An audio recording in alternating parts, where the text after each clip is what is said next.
3 រដូវកាលនៅលើកំពូលភ្នំក្នុងផ្សារដែលខ្ញុំជួយ See you ក្នុងផ្សារ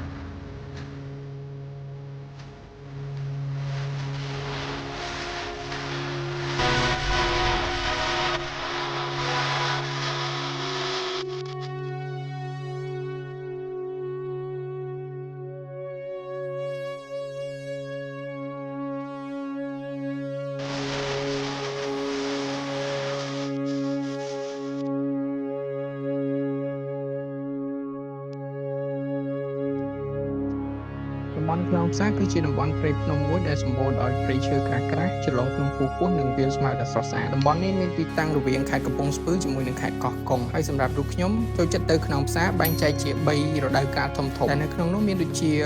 រដូវប្រាំងរដូវដើមវស្សានិងរដូវវស្សាសម្រាប់រដូវប្រាំងតំបន់ភ្នំក្នុងផ្សារគឺមានសភាពស្មៅពណ៌មាសដែលចាំងជាមួយនឹងពន្លឺព្រះអាទិត្យមកគឺស្រស់ស្អាតខ្លាំងមែនទែនហើយជាពិសេសនោះគឺជាមួយនឹងអាកាសធាតុត្រជាក់នៅលើកំពូលភ្នំផងដែរ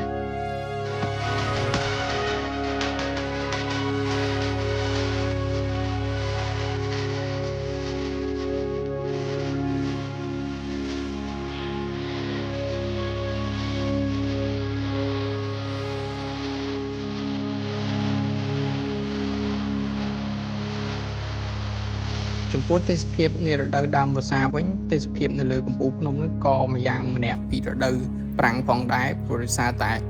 វាមានវាលស្មៅពណ៌បៃតងលាយជាមួយនឹងពណ៌មាសតិចតិចហើយអីដែលសំខាន់នាពេលព្រឹកឡើងនោះគឺមានសភាពចុះអាប់ជាមួយនឹងលំហូរនៃពពកដ៏ស្រស់ស្អាតខ្លាំងមែនទែនជាពិសេសអ្នកទាំងអស់គ្នាដែលចូលចិត្តហោះដ្រូនគឺនឹងឃើញទិដ្ឋភាពមួយដ៏ប្លែកភ្នែកគឺពពកហូរដូចជាទឹកជ្រោះចឹងអ្នកទាំងអស់គ្នារីឯអាកាសធាតុវិញក៏អំណោយផលសម្រាប់យើងជាអ្នកបោះតង់ផងដែរព្រោះដោយសារតែវាអត់ទាន់មានភ្លៀងខ្លាំងដោយរដូវវស្សានោះទេ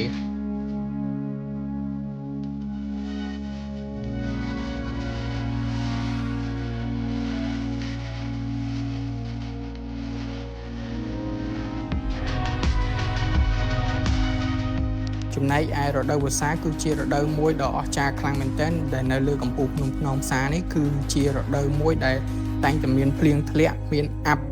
ហើយជាពិសេសនោះគឺទិដ្ឋភាពនៃស្មៅពណ៌ដ៏ខៀវស្រងាត់វែងនៅលើកំពូលភ្នំហ្នឹងធ្វើឲ្យអ្នកទេសចររបស់ពួកយើងទៅហើយគឺមានអារម្មណ៍ថាបានទៅដល់ឋានសួគ៌មួយទៀតចឹងគឺព្រោះដោយសារតែវាលស្មៅពណ៌ខៀវអាប់ដ៏ក្រាស់ជាមួយនឹងអាកាសធាតុដ៏សែនត្រជាក់នៅលើភ្នំធ្វើអារម្មណ៍របស់ពួកយើងfresh ហ្មងអ្នកទាំងអស់គ្នា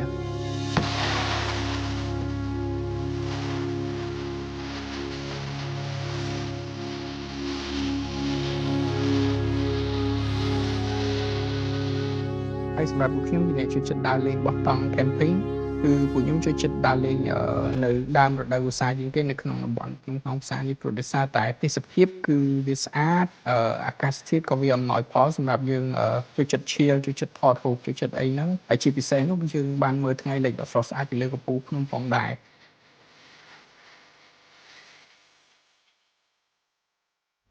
អញ្ចឹងសម្រាប់បងប្អូនដែលមានចំណាប់អារម្មណ៍មានបំណងចង់ដើរលេងជាលក្ខណៈផ្សងព្រេងបែប adventure បែបដើរឡើងភ្នំបែបអីហ្នឹងគឺបងប្អូនអាចជ្រើសរើសទីតាំងក្នុងផ្សារជាតំបន់ campsite របស់អ្នកទាំងអស់គ្នាបានព្រោះដោយសារតែកន្លែងនោះគឺស្រស់ស្អាតខ្លាំងមែនទែនហើយអ្នកទាំងអស់គ្នាកុំភ្លេចធ្វើការប្រើប្រាស់សេវាសហគមន៍ផងដោយយើងអាចជួល guide ជួលគោយន្តឲ្យពួកគាត់ជូនយើងឡើងនាំយើងជាអ្នកនាំផ្លូវរបស់ពួកយើងជាអ្នកធ្វើម្ហូបដាំទឹកដាំអីជូនពួកយើងហើយមួយវិញទៀតក៏ពួកគាត់មានតង់មានអីសម្រាប់ជួលឲ្យអ្នកទាំងអស់គ្នាផងដែរក្នុងការប្រើប្រាស់សេវាសហគមន៍នេះវាអាចនឹងជួយខ្លាំងមែនទែនទៅដល់បងប្អូនប្រជាសហគមន៍នៅក្នុងតំបន់នេះជៀសវាងពីពួកគាត់ធ្វើការកាប់ព្រៃឬក៏បរបាញ់សត្វអីអញ្ចឹងបែរជាធ្វើការមកជូន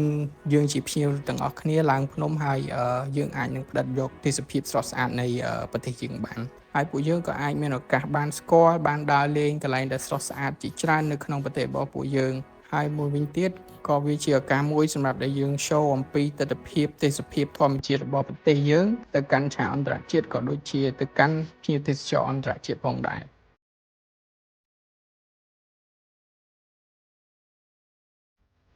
ចុះសម្រាប់អ្នកទាំងអស់គ្នាវិញចូលចិត្តទៅក្នុងផ្សារនៅក្នុងរដូវកាលណាដែរកុំភ្លេចខមមិនខាងក្រោមទាំងអស់គ្នា